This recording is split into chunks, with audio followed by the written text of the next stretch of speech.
നിയമസഭാ തെരഞ്ഞെടുപ്പിൽ ഇടതുമുന്നണിയെ ആര് നയിക്കണമെന്ന് ജനങ്ങളും പ്രസ്ഥാനവും തീരുമാനിക്കുമെന്ന് വി.എസ്. അച്യുതാനന്ദൻ. മത്സരിക്കണമോ എന്ന കാര്യത്തിൽ ജനാഭിലാഷം അറിഞ്ഞ ശേഷം തീരുമാനമെടുക്കുമെന്നും വി.എസ്. പറഞ്ഞു. അതേസമയം തെരഞ്ഞെടുപ്പ് പ്രഖ്യാപിച്ച ശേഷമേ പാർട്ടി സ്ഥാനാർത്ഥികളെ തീരുമാനിക്കുമെന്ന് CPIM സംസ്ഥാന സെക്രട്ടറി കോടിയേരി ബാലകൃഷ്ണൻ വ്യക്തമാക്കി. നിയമസഭാ തെരഞ്ഞെടുപ്പിൽ ആരെ നയിക്കണമെന്ന് നിശ്ചയിക്കേണ്ടത് ജനങ്ങളും പ്രസ്ഥാനങ്ങളുമാണെന്ന് വി.എസ്. പറഞ്ഞു. അതെല്ലാം നിശ്ചയിക്കേണ്ട സമയങ്ങളിലെല്ലാം ജനങ്ങളും പ്രസ്ഥാനവും എല്ലാം തന്നെ നിശ്ചയിക്കും. നമുക്കെല്ലാം തന്നെ അതനുസരിച്ച് മുന്നോട്ട് പോകാം. വി.എസ്. മത്സരരംഗത്തുണ്ടാകുമോ എന്ന ചോദ്യത്തോട് പ്രതികരണം ഇങ്ങനെ: മത്സരിക്കുമോ ഇല്ലയോ എന്നുള്ളത് ജനങ്ങളുടെയും പാർട്ടികളുടെയും എല്ലാം അഭിലാഷമനുസരിച്ചാണ് ഞാൻ ചിന്തിക്കുന്നത്.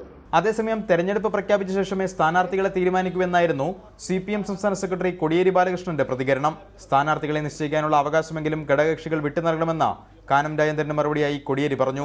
ഞങ്ങളുടെ പാർട്ടിയുടെ സ്ഥാനാർത്ഥികളെയൊക്കെ ഇലക്ഷൻ പ്രഖ്യാപിക്കുന്ന സന്ദർഭത്തിലേ ഞങ്ങൾ തീരുമാനിക്കും.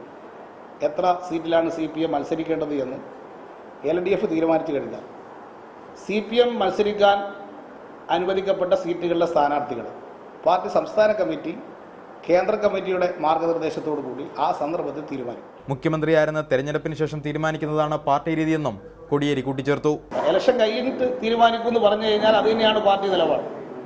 എല്ലാ തെരഞ്ഞെടുപ്പുകളിലും പാർട്ടി അങ്ങനെ നിലപാട് എടുത്തിട്ടുള്ളൂ. 1957 മുതൽ പാർട്ടി നിലപാട് അതാണ്. റിപ്പോർട്ടർ, തിരുവനന്തപുരം.